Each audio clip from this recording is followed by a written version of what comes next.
The shoe on your foot right now costs Nike about $28 to make. Let that sit for a second. That $300 pair of Air Max, Jordan, or whatever Nike silhouette you saved up for, waited in line for, or refreshed the checkout page 17 times to get, the actual cost to physically manufacture that shoe is somewhere between $25 and $35, and Nike sells it to you for 10 times that. Now, before you close this video and write this off as another corporations are greedy take, stop. Because this story is far more interesting than that. The markup isn't the mystery. The mystery is why you still bought the shoe, why millions of people buy the shoe every single year knowing full well they're paying a premium, why people camp outside stores overnight, in the rain, to spend $220 on a product that costs less than a nice dinner to produce. The real question isn't whether Nike is making money off you. They obviously are. The real question is, how did a company turn a $28 piece of foam and fabric into something people will genuinely fight over? And here's the thing. The answer has almost nothing to do with the shoe itself. It involves a 50-year psychological operation, a manufacturing empire hidden across Southeast Asia, a celebrity deal structure that changed the entire sports industry, and a pricing strategy so sophisticated that it makes the shoe feel more valuable the more expensive it gets. By the time this is over, you won't just understand how Nike prices their shoes. You'll understand exactly how they engineered your desire to want them in the first place. And once you see it, you can't unsee it. Here's where most people start when they think about Nike's pricing. Labor, specifically cheap overseas labor. The logic goes like this. Nike pays workers in Vietnam or Indonesia a few dollars an hour, keeps costs criminally low, and pockets the difference. It's exploitation dressed up in a swoosh. And look, on the surface, this seems like the complete picture. It's intuitive, it's emotionally satisfying, it gives you someone to blame. But it's only a fraction of the story. And if you stop there, you actually miss how this system really works and why it's so much more clever than simple wage arbitrage. Let's talk actual numbers. According to industry estimates and research from organizations like the Worker Rights Consortium and various supply chain analysts, a Nike factory worker in Vietnam earns roughly $250 to $350 per month. That's a full-time wage in a country where the cost of living is dramatically lower than the United States. For a single pair of shoes, the labor component, the actual human hours required to cut, stitch, assemble, and finish the shoe, accounts for somewhere between $3 and $5 of the total manufacturing cost. $3 to $5. Out of a shoe that retails for $300. So if cheap labor is the whole story, why doesn't Nike just pay workers more? They could double wages and it would cost them maybe $4 extra per shoe. On a $300 shoe, that's barely a rounding error. Which means the labor exploitation argument, while morally important, doesn't actually explain the pricing.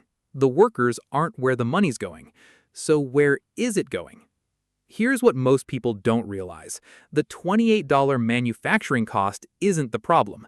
The problem, or the genius, depending on how you look at it, is everything that happens after the shoe leaves the factory. And to understand that, we need to go back to 1964, to a handshake deal between a track coach and a Japanese shoe company in a parking lot in Portland, Oregon. Phil Knight was 26 years old, fresh out of Stanford Business School, and completely broke. But he had an idea. He'd written a paper at Stanford arguing that Japanese manufacturers could do to athletic shoes what Japanese companies had already done to cameras and electronics, undercut the American market on price while matching or beating them on quality. So in 1962, Knight literally flew to Japan, walked into the offices of Onitsuka Tiger, a Japanese shoe brand, and cold pitched them on becoming their American distributor. He had no company, no money, no experience. He said he represented a company called Blue Ribbon Sports. He made that name up, on the spot. Onitsuka said yes. Knight sent some shoes to his old track coach at the University of Oregon, Bill Bowerman. Bowerman was obsessed with making athletes faster. He'd been tinkering with shoe designs for years. He immediately started modifying the Onitsuka samples. And here's where the first critical decision happens, the one that changed everything. Bowerman wasn't just modifying shoes for comfort, he was modifying them for performance. He believed genuinely that shaving a single ounce off a running shoe would save a distance runner 200 pounds of cumulative lifting over a mile.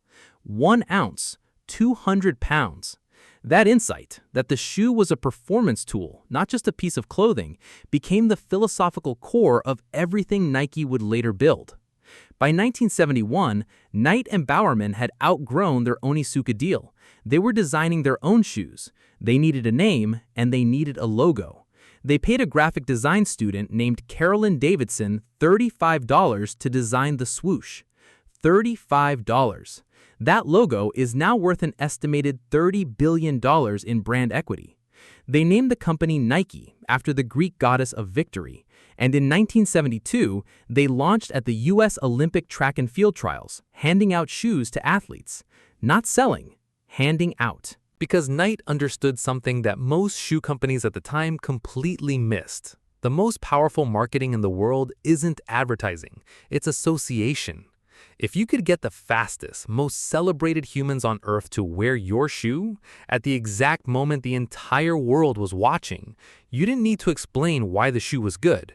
The shoe's value became self-evident. And that insight, born out of necessity because Nike couldn't afford traditional advertising, would eventually evolve into the most expensive, most sophisticated, and most psychologically powerful brand strategy in the history of consumer products. But the origin story is only half of it. The real genius, or the real trick, depending on where you sit, is what happened next. Specifically, what happened in 1984, in a conference room in Chicago, when Nike made a bet that nearly every expert at the time thought was insane. In 1984, Nike was in trouble. The running boom of the 1970s had cooled off. Reebok had just exploded onto the scene with aerobic shoes and was eating Nike's lunch in the women's market. Nike's stock had dropped. They were laying off employees. They needed something. And their basketball division, which barely existed, was looking at a rookie from North Carolina named Michael Jordan. At the time, basketball players were almost exclusively signed to Adidas or Converse.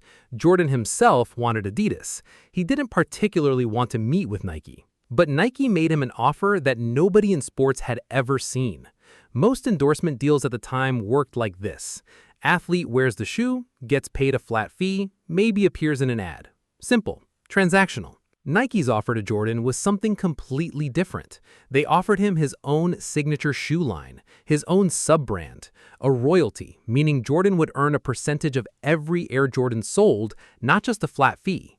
They guaranteed him $500,000 a year for 5 years, plus royalties, plus a personal airplane. In 1984 dollars, that was an almost incomprehensible offer for a player who hadn't played a single minute of professional basketball.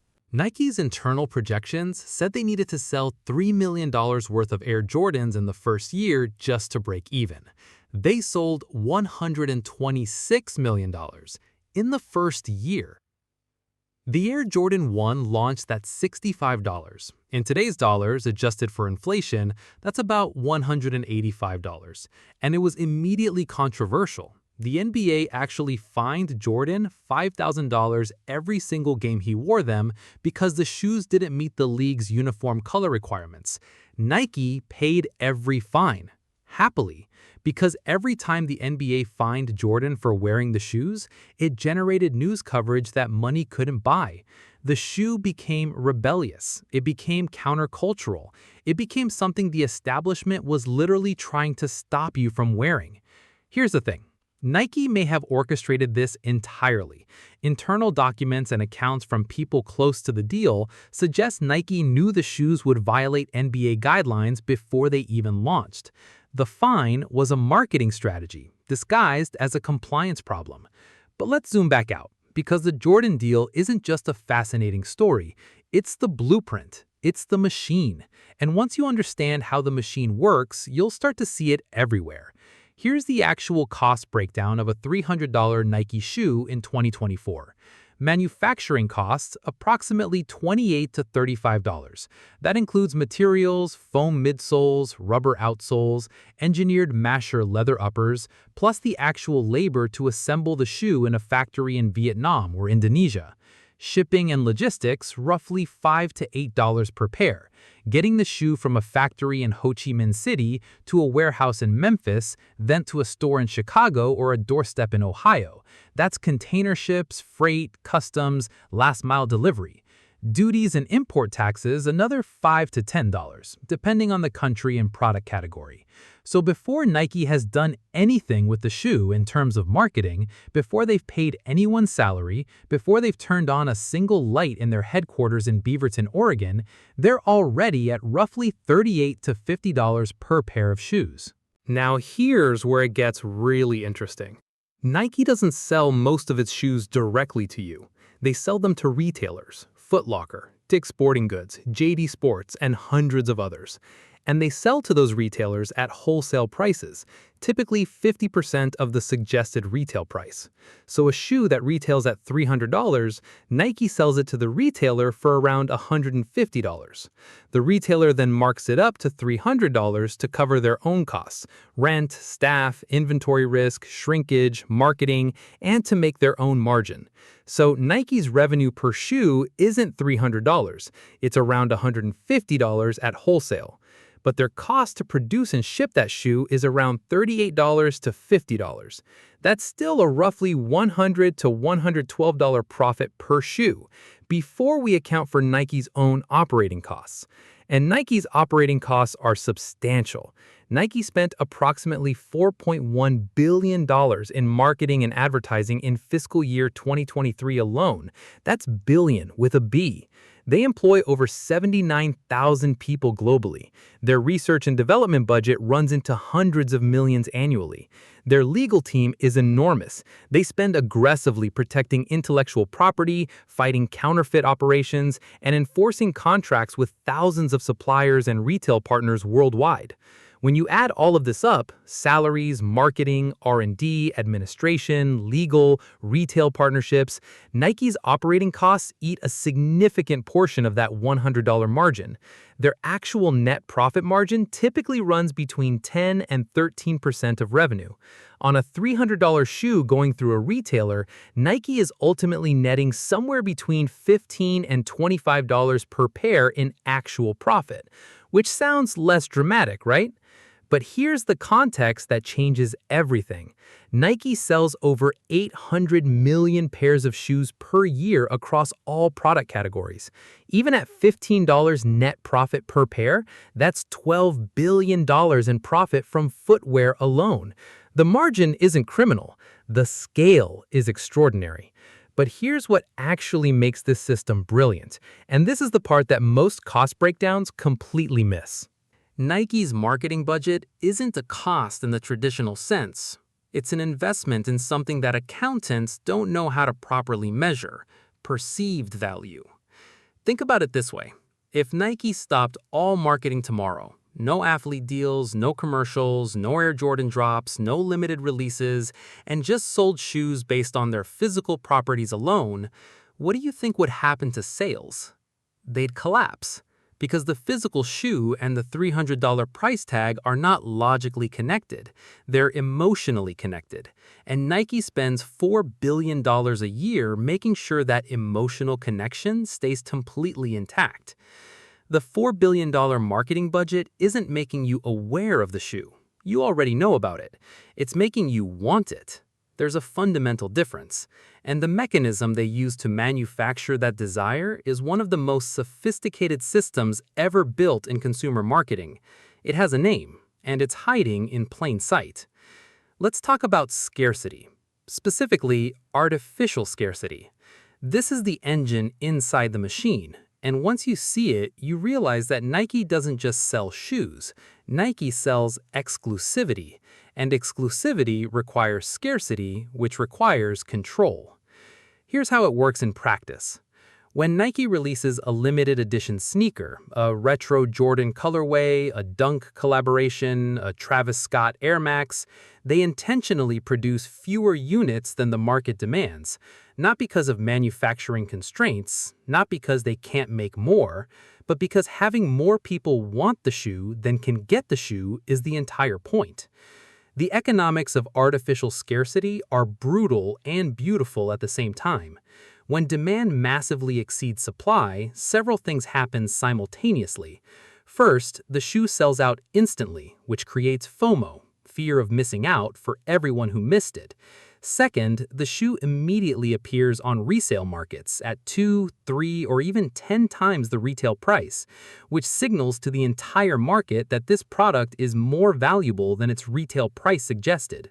Third, the hype from the sellout creates organic press coverage, social media content, and cultural conversation that Nike pays absolutely nothing for.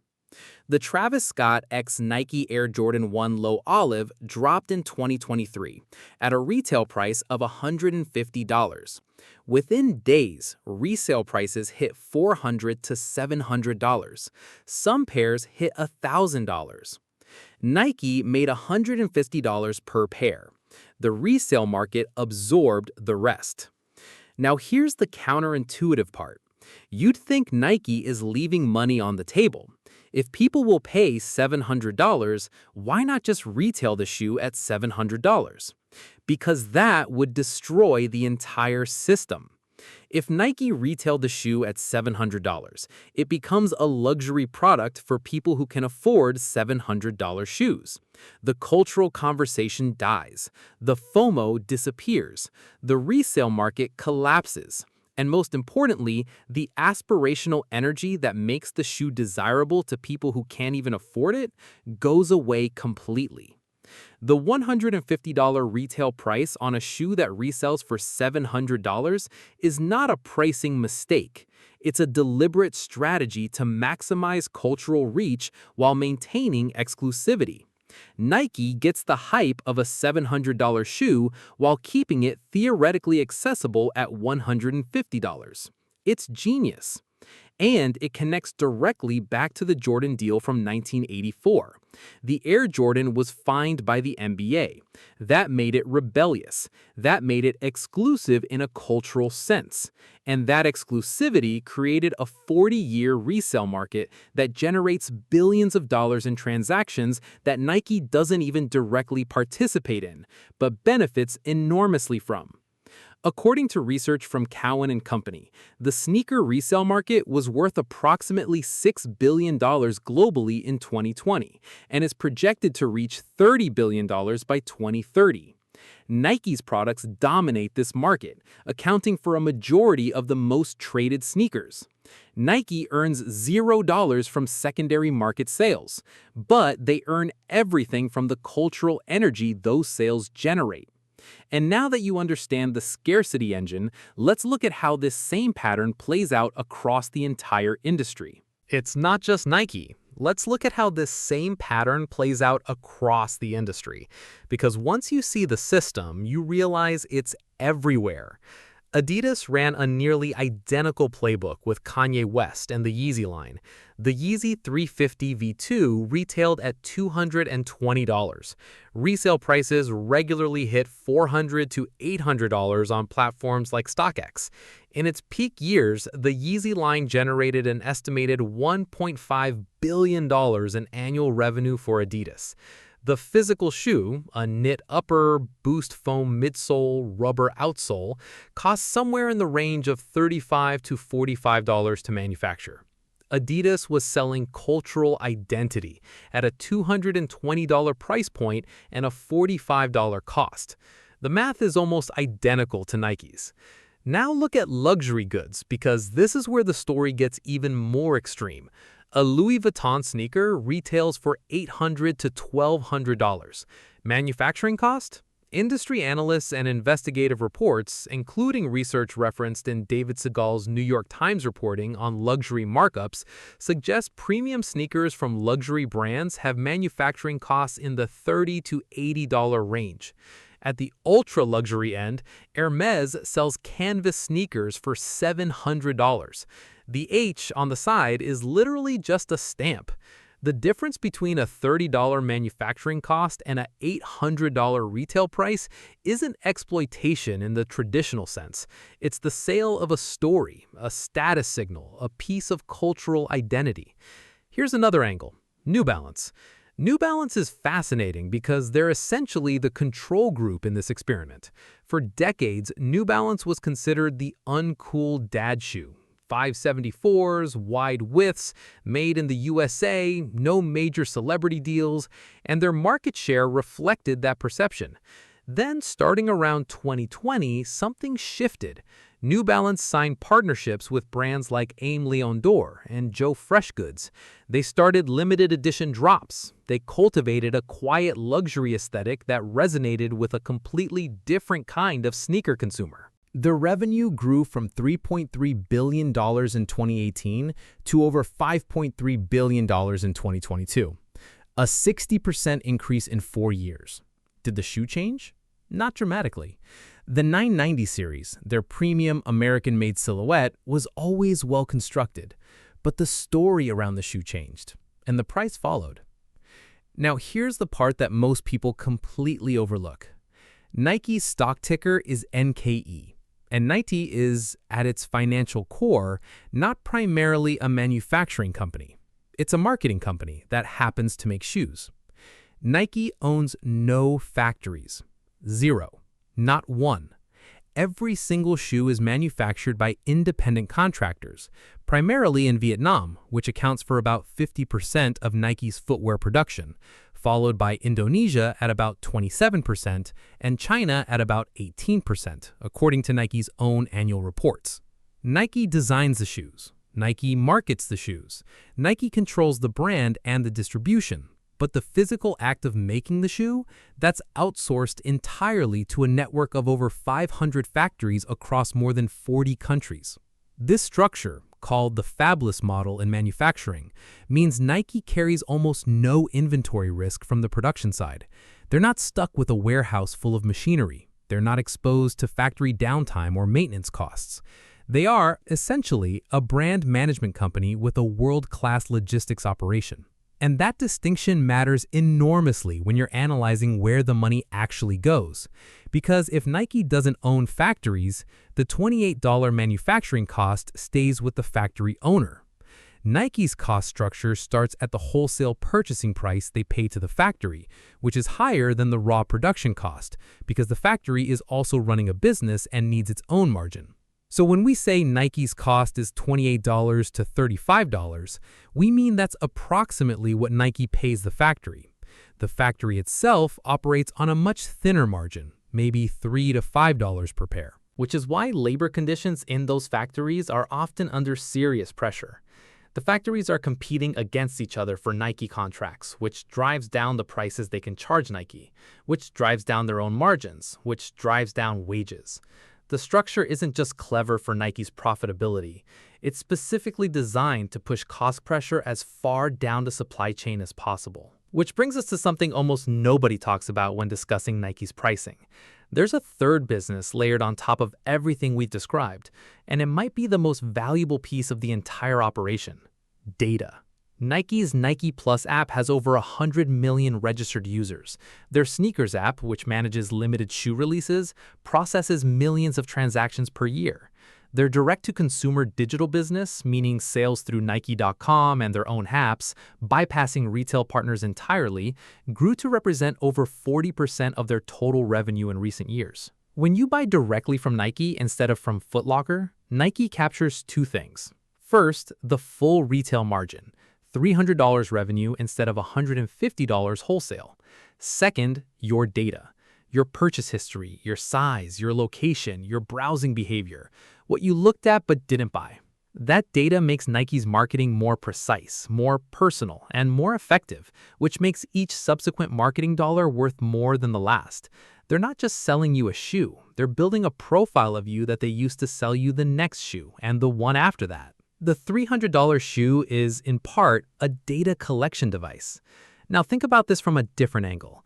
Every time you step into a Nike store, open the sneakers app, enter your shoe size to see if your size is available for a drop, or log a run on Nike Run Club, you're giving Nike something more valuable than the $300 you paid. You're giving them behavioral data that helps them engineer the next product you'll want before you even know you want it. Amazon built a $1.5 trillion company on this exact principle. Use one product to collect data that sells the next product more efficiently. Nike figured out the same playbook for physical goods. And here's the thing, this is just normal now. Every major consumer brand does some version of this. Nike just does it more aggressively, more successfully, and with a better story around it than almost anyone else. But wait, because we haven't talked about the one variable in this whole equation that actually has the most leverage over the final price you pay. It's not manufacturing, it's not marketing, it's not data. It's a concept called brand tax, and it might make you look at that $300 price tag very differently. Brand tax is the premium you pay, above and beyond all rational cost justification, simply because of what the brand means to you socially and psychologically. It's not a new concept. Economists have studied it for decades under various names: brand equity, Veblen goods, positional goods. But the mechanism is worth understanding at a granular level because Nike has built it into their entire operation. Here's a simple test. If you handed two people identical running shoes, same materials, same construction quality, same performance specs, but put a Nike swoosh on one and a generic label on the other, how much more would people pay for the Nike? Research in behavioral economics consistently shows that branding alone can add 20 to 200% to a consumer's perceived willingness to pay, depending on the category and the strength of the brand. For Nike, it's closer to the top of that range. But here's where it gets philosophically interesting. The brand tax isn't irrational, not entirely. When you buy a Nike shoe, you're not just buying foam and rubber. You're buying a signal to other people about who you are and what you care about. You're buying membership in a cultural group. You're buying the feeling of connection to Michael Jordan, to LeBron James, to Serena Williams, to the idea of athletic excellence and aspiration. Humans are deeply social animals. Status signaling through consumption is as old as civilization itself. In medieval Europe, only royalty could wear certain colors. In ancient Rome, the width of a man's toga stripes indicated his social rank. Today, we do the same thing with sneakers. A $300 Nike shoe on your foot tells a story. It places you in a cultural conversation. It communicates things about your taste, your awareness, your social fluency, things that feel worth $272 more than the $28 it cost to make. Nike didn't create this human psychology. They just figured out how to build an entire company on top of it. And look, you can decide for yourself whether that's brilliant or exploitative, but the evidence suggests it's both. Here's what actually matters for you personally.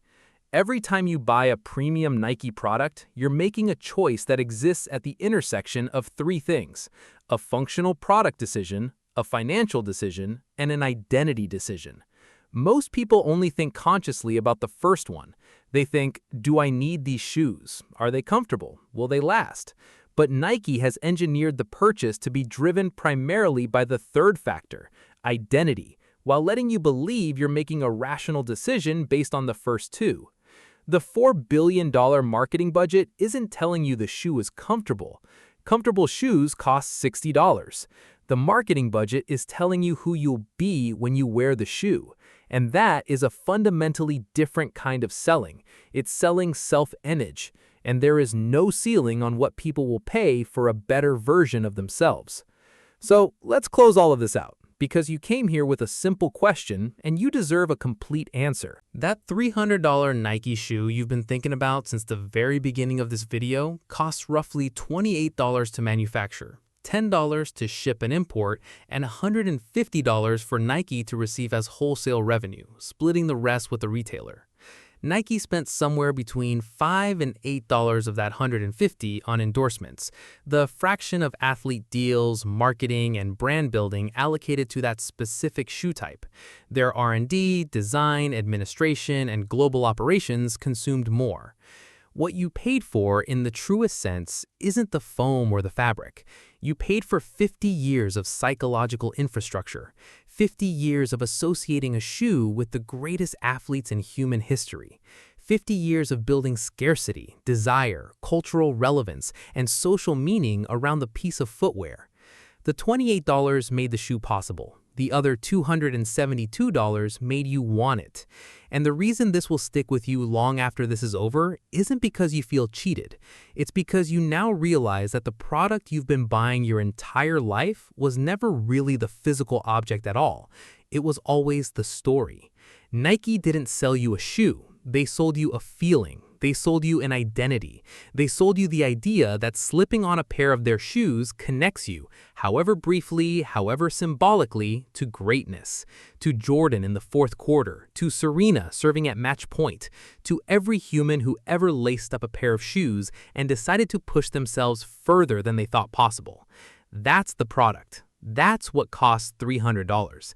And the question is, now that you know exactly how the story is written, how the desire was engineered, how the price was constructed layer by layer over 5 decades, does knowing all of that actually change anything?